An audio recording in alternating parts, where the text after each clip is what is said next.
Hello and welcome. This in front of me is a Dexter 570 4x4 camper van from Karmann Mobil, 6 meter long vehicle. But what's special about this one, it's designed for tall people because it's got lengthwise beds in the back. So for something like this, you're looking at 67,500 euros. You got the price right there.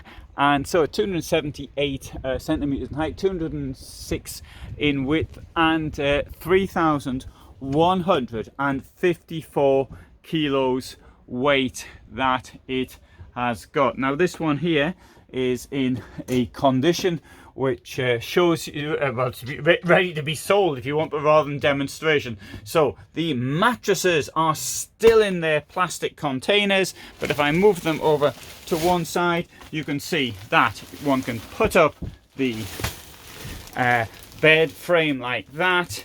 And if I come to the back in here, you can see you've got storage down there and storage under, although the battery goes down there, but you've got lots of space down here for additional storage should you need it. And the beds themselves, beds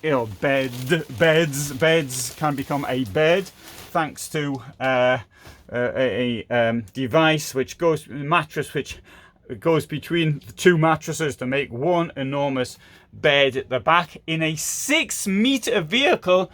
That is quite impressive, but that is at the price of getting rid of the bench which you'd normally have somewhere around here. This is the shower, there is a sink, and under the sink is the toilet.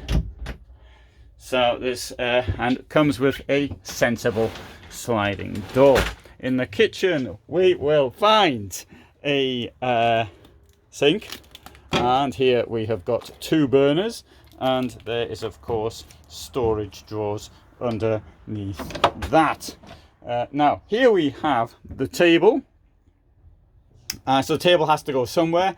There's 2 seats up front, so whoever's in the driver's seat doesn't have to make the food, because whoever's sitting in the passenger seat is the only one who can get out easily. Of course, this part will be flat once the driver's seat's turned around. Now it's quite logical to actually use the space.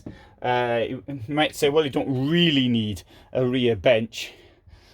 Well, maybe you think that. If you don't think you need a rear bench, then why not? Space here is, and this is a very valid question I got today, was Michelle wrote and said, is there enough space to put the chair back for tall people? Very good question. And you see down there is a lot of space to move the chair back. Also, I want to demonstrate I'm not going to demonstrate. I know I'm demonstrating. Sorry, I'll just walk down here. Just a minute. I'm putting this around. There's me. Right. So I'm standing here, 175 centimeters, and I've got my hand out. So that shows you almost 2 meters clearance in here. So if you're 2 meters tall, then you should be okay, I think. So that's what it looks like. Now it's got quite impressive technical characteristics on the 4x4. I saw a demonstration, admittedly on video, and it was prepared by Karmann Mobil, but I saw a video of it going uphill in seemed to me to be pretty tough conditions. I mean, yeah. Anyway, let's now have a look round.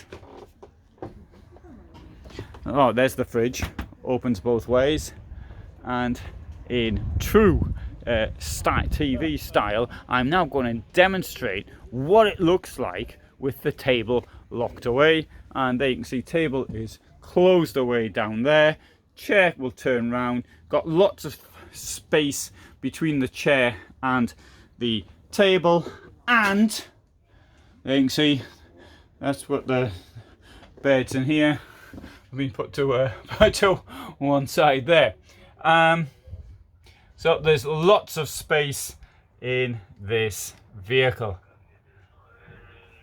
And storage around the sides as well. Yeah, I didn't mention this. Sorry, there's a little wardrobe here as well. There you go. There's the wardrobe, which I failed to mention. Or maybe it wasn't there.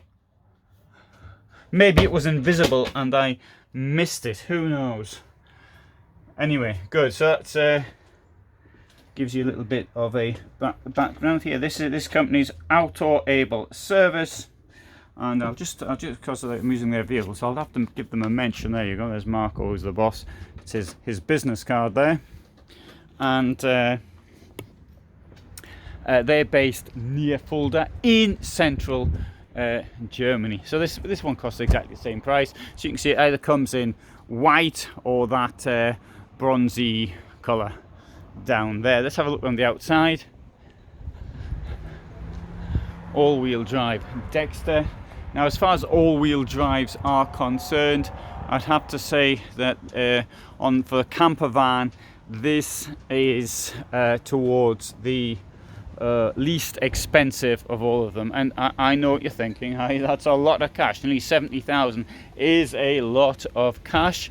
I agree with that, but it's a comparative thing, and so that's so it's comparatively cheaper than other vehicles. So now the Ford Transit, I have driven it. I haven't driven the 4x4. I've driven the new Ford Transit. It's incredibly light. I'm not suggesting the 4x4 is light, but the other one, the normal one, it's like driving a small vehicle. It's I mean, the Fiat's a bit heavier, and the heaviest of all I'd say was either a Mercedes. And so it depends what one is looking for with a driving experience. So thanks very much for watching, and so this is the camper fair at Fulda. It's called Campers and Vans. It's an unfortunate choice of name for an event, and Fulda is in Hesse, but it's to the eastern part of the state of Hesse. Was close to the East German border. Indeed, where this trade fair is being held, I think this used to be an American base, and so the army base is being put to good use for showing off RVs. So I upload every day at 21:15. I try to do a premiere. In fact, only always there's a premiere, and I attempt to be present for the premieres. So you can, if you want, you can chat with me and other users in real time during those premieres. I sometimes upload at other times as well. So if you subscribe and you press the bell, ding ding, then you will know at what other times I am there, including when I do live broadcasts. For the moment, thanks so much for being here with me, and all the best from Fulda in Germany.